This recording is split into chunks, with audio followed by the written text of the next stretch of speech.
All right, so for the news. I was surprised to see this. Germany has drafted a law to protect security researchers. And their equivalent of the Computer Fraud and Abuse Act, which is how American security researchers are often prosecuted, unfortunately, they've added rules so that if you are doing research with the aim of identifying a vulnerability and you intend to report it, and you're only doing what's necessary to find it, then you have some protections. So that's good. And I was very surprised to read that protections were passed in America a few years ago, which is news to me. I had heard that that was hopeless. But in May 22, they did introduce some protection in America to exclude prosecution for good faith security researchers. So that might be good. I heard about this on Pulse Security Weekly. I think it's very interesting. A lot of people want to keep using Windows 10, but Microsoft is going to stop supporting it soon, and they're going to force you to move to Windows 11, but many people cannot because their hardware can't handle it. So if you don't want to use a machine that has vulnerable patches, you can subscribe to this service for $25 a year, and they will give you patches, not only for Microsoft software, but for other software, and they will often have patches before Microsoft patches things. They patch things Microsoft refuses to patch. And they patch 0 days and such. And the way it works is you run an agent on your machine, and when software loads into RAM, it patches the RAM. So these patches are really small, like 25 bytes, just a few assembly language instructions to fix the patch. It's very clever. It has a good reputation, and I'd say it's an interesting product for people who want to keep using an old version of Windows, which is a lot of people. Most of us would probably rather still be on Windows XP or Windows 7, really.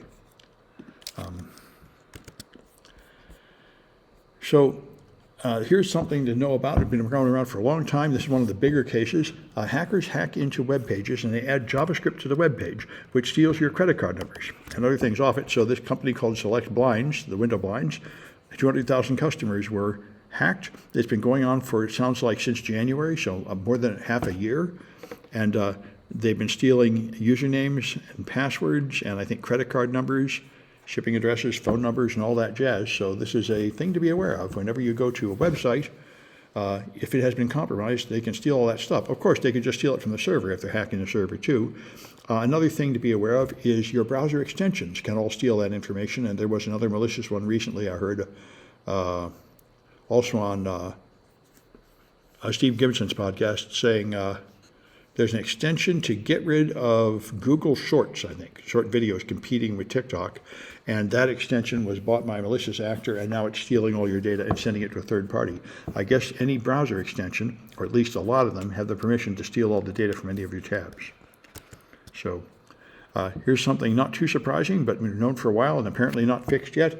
AI jobs resume scanners prefer white and male job candidates. They just took a bunch of resumes and then they would change the first name to like a black sounding name or a white sounding name and showed that if you're white and male, you have a much higher chance of getting hired, which is, of course, by the way, what AI should learn. If you train AI on a bunch of people, and it turns out that the training data, most of the people that are rated highly are white and male, it will learn that. It just looks for patterns and finds them.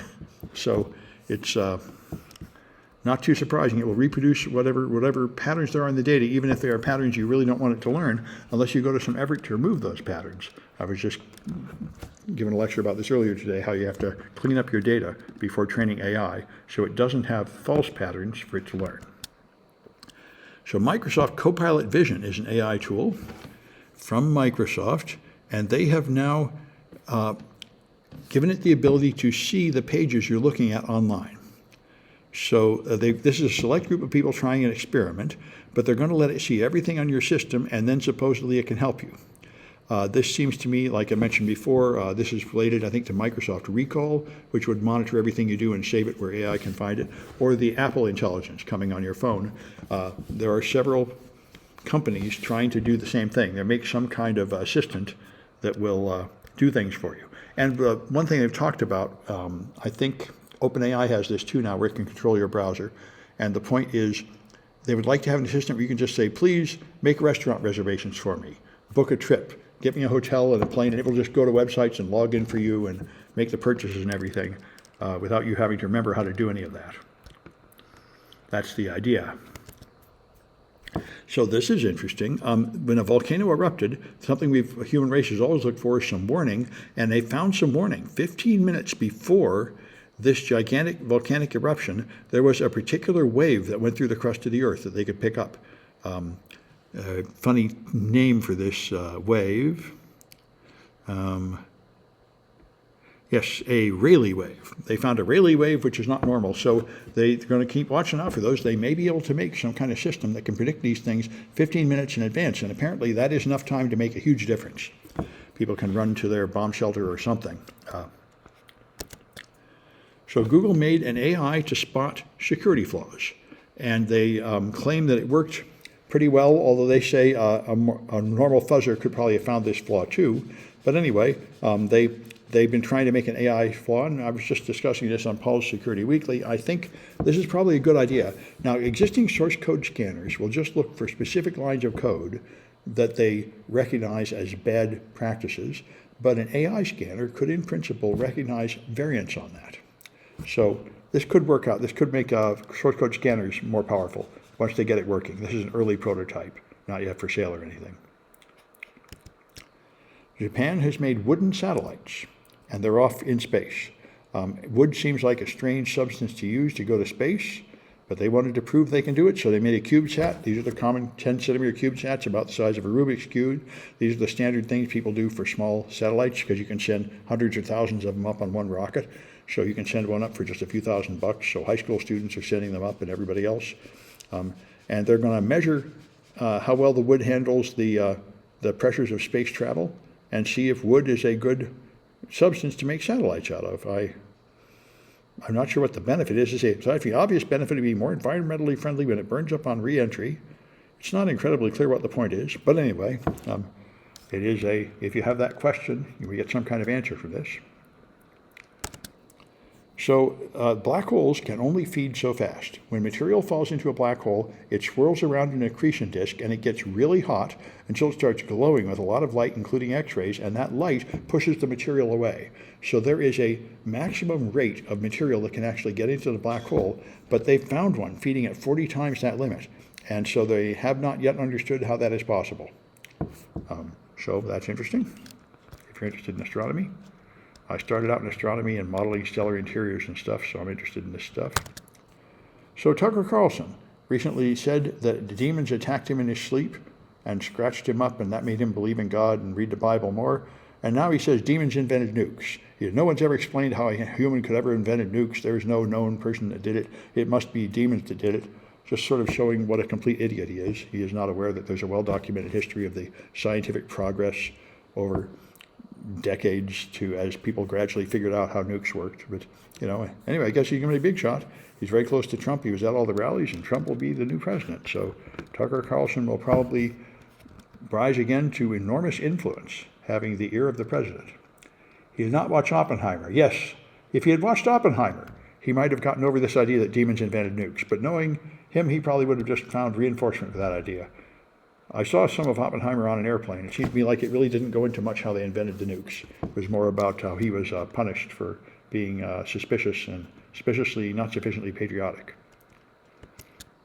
which is certainly the thing that Tucker Carlson would focus on.